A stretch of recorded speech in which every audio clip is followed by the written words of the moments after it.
Aboard whatever ship he may be sent to, he will have the opportunity to make use of what he has already learned, and he will continue the process of learning by doing. From now on, the new sailor's home and school will be the sea.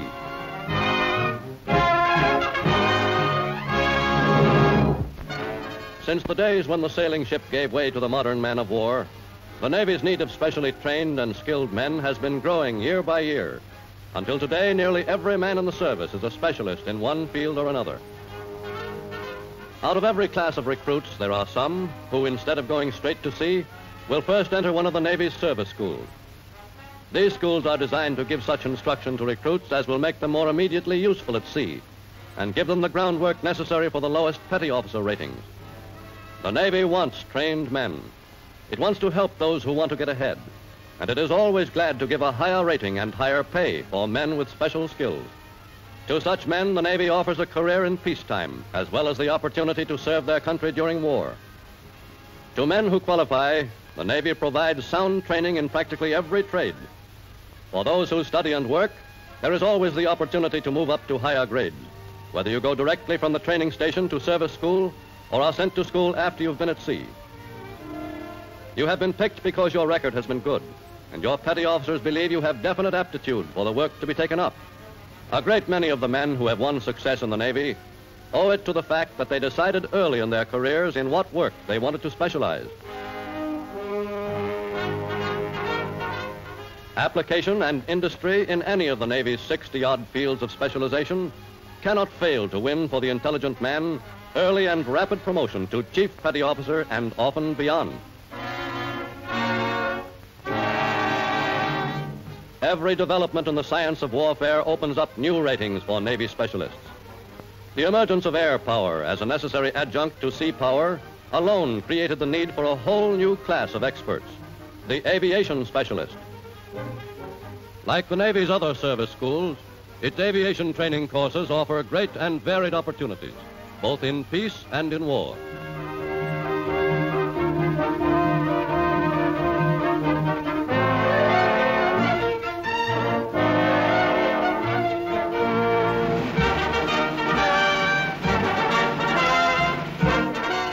The hallmark of a good blue jacket, whether he is rated or non-rated, is his military bearing and smartness. No matter what his length of service may be or what his rating is, every recruit, every enlisted man has certain duties of a military nature quite apart from his special and technical duties. You may sometimes wonder why it is necessary to spend time on drilling. The answer is discipline. In the Navy, discipline is necessary for success in battle, and the only object of the Navy is to win battles. One of the most memorable events in a sailor's life comes on the day he reports for duty aboard his first ship. You will probably never forget the thrill and pride that comes with saluting the quarterdeck of the ship, which from now on is to be your home. From now on, you will be a part of it, and it will be a part of you. You will soon discover the meaning of the word shipshape. Space is limited, and everything must be neatly stowed to take up as little room as possible. Every man aboard ship has a specific station and definite duties under routine conditions and in emergencies.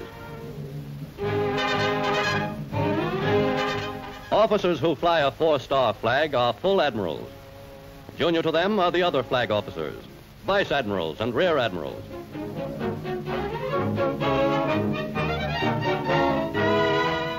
Flag officers may command a fleet or any one of its component parts.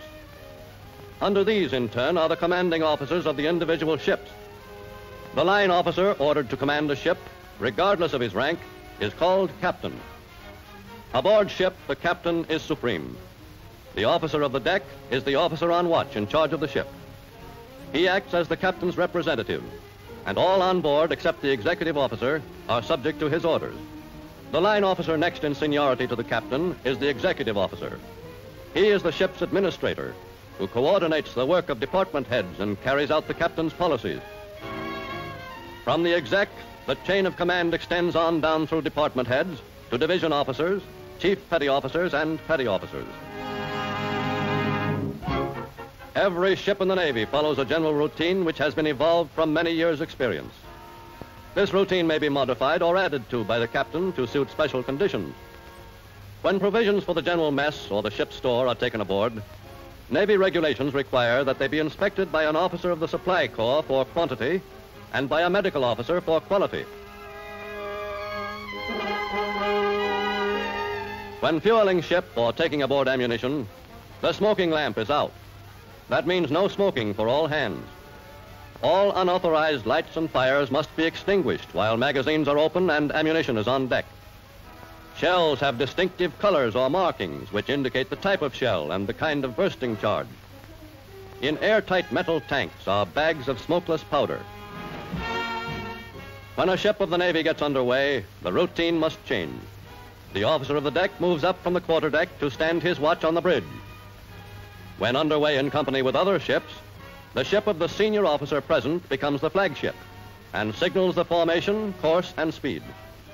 Though the flagship may designate the course and speed, the captain and navigator of each ship are individually responsible for the safety of their ship. Orders to the helmsman follow a prescribed form, and like orders to the engine room and fire room are repeated back to make sure that they have been correctly understood. All commands given which affect course or speed are entered in the ship's log, together with the time they were given and the time they were executed, to form a permanent record of the ship's movements. Even though a man stands regular sea watches, he must also continue to take his full part in the ship's routine. Aboard larger naval vessels, when weather permits, quarters for muster is followed by setting up exercises. Though these are disliked by some men, they help compensate for the inactivity occasioned by the restricted space aboard ship. The Marine detachment often uses this period for polishing up the manual of arms.